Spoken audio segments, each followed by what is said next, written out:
내가 선택하지 않은 것들, 태어나면서 주어진 것들로 인해서 차별 또는 역차별을 받지 않도록 입체적으로 경도되지 않은 시선으로 살피겠습니다. 우리 사회의 편견과 갈등이 대한민국의 성장 추동력을 발목 잡지 않도록 그것들을 조정하고 때로는 결단을 하겠습니다.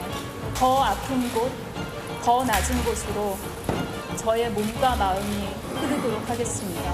국민께서 들려주시는 이야기를 더 낮은 무릎으로 몸을 더 기울여서 듣겠습니다.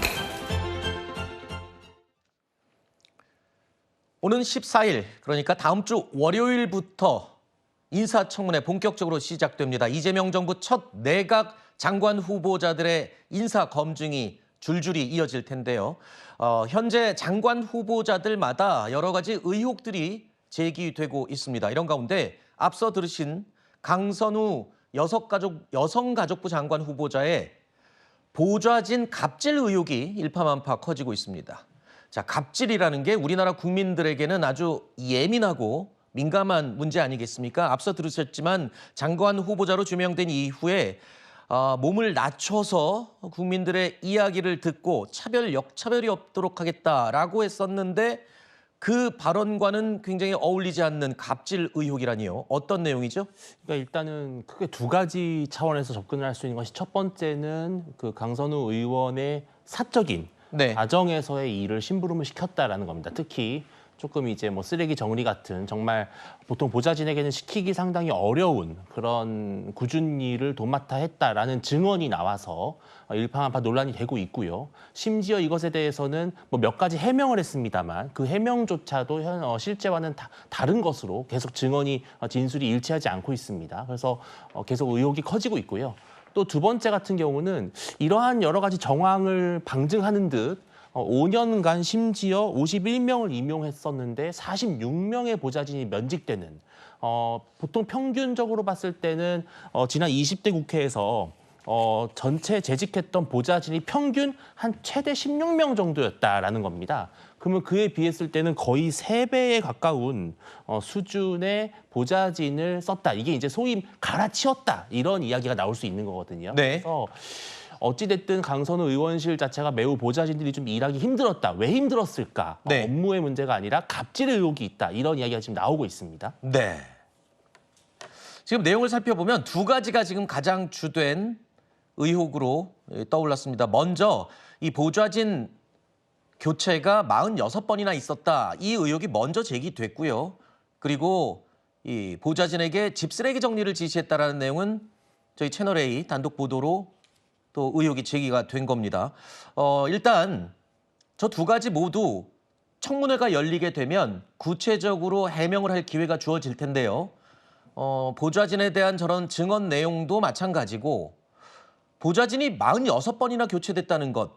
일단 국회 사정을 좀 잘 아실 테니까 저런 게 흔한 경우인지 좀 여쭙고 싶네요. 일단 국회에서 보좌진에 대한 임면 권한은 국회 보좌진은 뭐 국회 사무처 소속이긴 합니다만 그 의원실의 의원에 의해서 임면 동의가 반드시 필요하기 때문에 아마 이제 보좌진과의 관계는 의원과의 관계에서 결정되는 것이다 이렇게 보면 될 것 같습니다.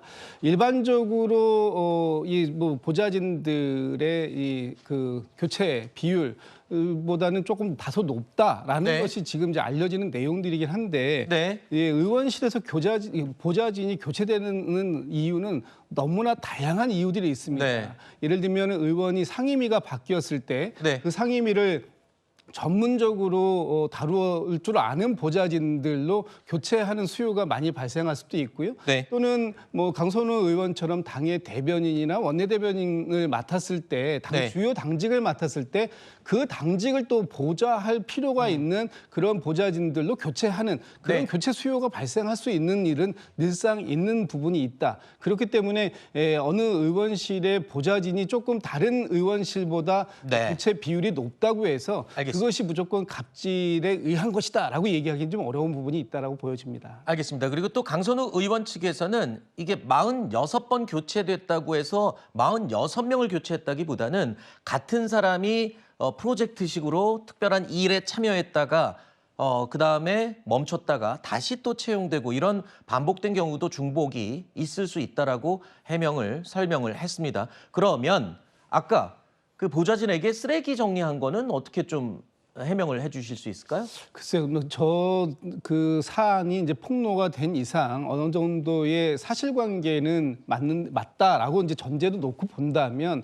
이것이 지속적으로 해서 이런 부분들이 반복적으로 이루어졌던 것이냐 아니면 몇 차례 정도 정중하게 부탁을 통해서 도움을 요청했던 것이냐 하는 부분에 따라서 좀 달라질 수 있을 것 같다라는 생각이 듭니다. 네. 특히 뭐 비대나 이런 부분들에 대해서 그 물이 너무 심하게 넘쳐서 좀 어려운 상황이 있었을 때 녹취한 걸 보면 부탁이 있다라는 식으로 먼저 좀 얘기를 통해서 이 부분에 대해서 지역에서 좀 도와줄 수 있는 사람이 있는지 좀 알아봐달라 이렇게 얘기했을 수도 있는 거거든요. 그렇다면 그 부분에 대해서 과연 이것을 갑질이라는 영역으로만 그렇게 할 수 있는 것인가? 네, 이 공사의 알겠습니다. 구분이 좀 명확하지 않은 부분은 있습니다만 네네. 이것이 갑질이라고 단정적으로 얘기할 수 있는 부분은 조금 더 확인을 해볼 필요는 있겠다는 생각이 듭니다. 알겠습니다. 야당에서는 이 강선우 후보자를 향해 강한 비판을 쏟아내고 있지요. 동시에 여당인 민주당이 강선우 후보자 감싸기에만 너무 몰두하고 있다면서 지적했습니다. 본인이 왕이라고 착각한, 그래서 비상계엄을 일으킨 전근대적 수준의 대통령을 몰아내고 구속시킨 대한민국에서 보좌진을 몸종이라고 생각하는 정신 나간 여왕 코스프레하는 국회의원을 장관으로 쓸 수는 없습니다. 더불어민주당이 직장 갑질의 대표적 사례인 강선우 논란에 도대체 이토록 관대한 이유가 무엇입니까? 음주운전 대통령 때문에 음주운전 장관에게 관대하고 갑질 영부인 때문에 갑질 장관에게 관대한 것입니까?